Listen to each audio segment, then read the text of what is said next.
Confirmation battle taking us to a new political low on the other side of the aisle. Key GOP senators say the president's remarks about Blasey Ford last night are appalling, unacceptable, and just plain wrong. The administration now fighting back.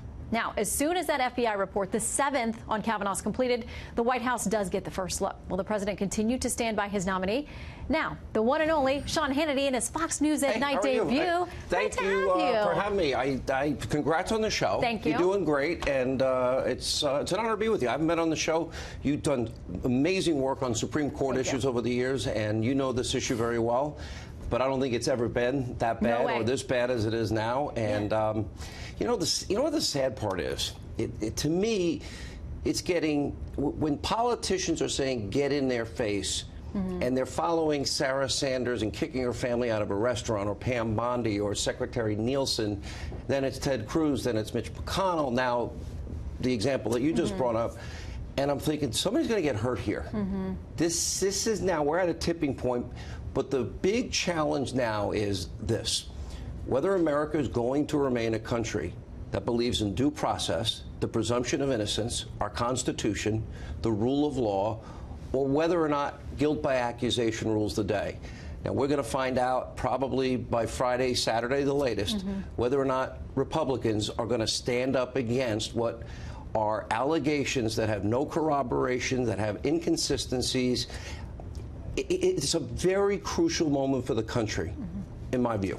Well, and you know there are a number of Republicans who are on the fence. They're the ones who are really watching the Flake, Collins, Murkowski, a couple of key Democrats as well, but they say they had some negative reaction to the president last night in his rally. Here is what Senator Lindsey Graham, who's a big supporter of the president, here's what he said about those comments from last night.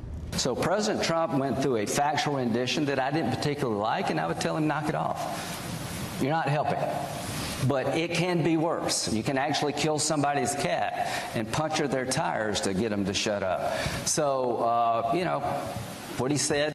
His reference there in the second part, obviously, back to the Clinton years. And well, there is a double standard. Keith Ellison, more recently, I mean, in the case of the woman that is accusing him, I've not heard any of these members of the Senate Judiciary Committee or any of the Democrats call for an FBI investigation into Keith Ellison. And apparently, the woman making the allegations has text messages, tape recordings, doctor's reports.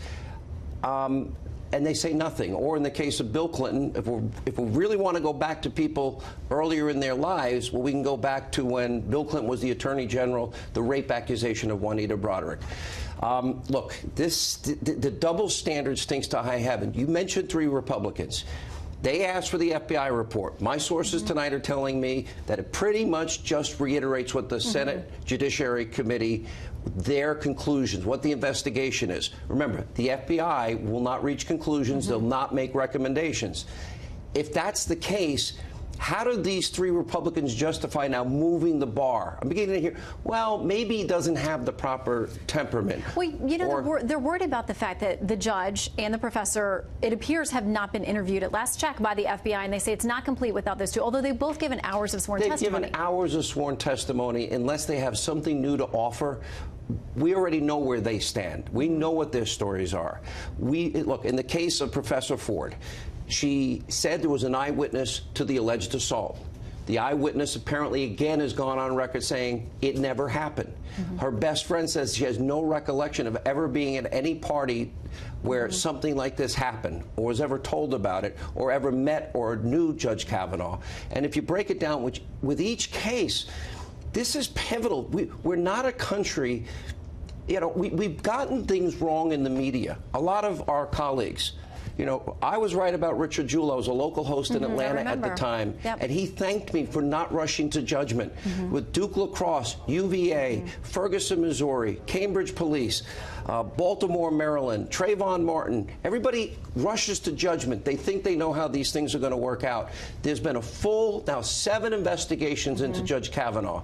He has made a passionate defense of his position, and without any corroboration, this man belongs on the court.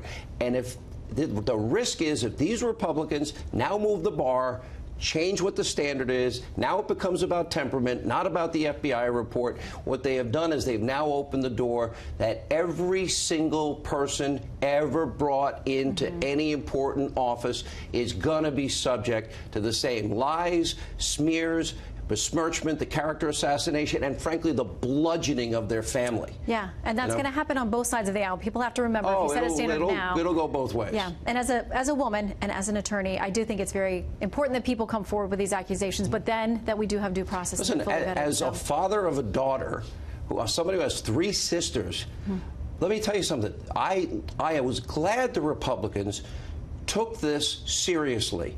They did the right thing, but the evidence didn't corroborate it. At that point, we are a country that believes in due process and presumption of innocence.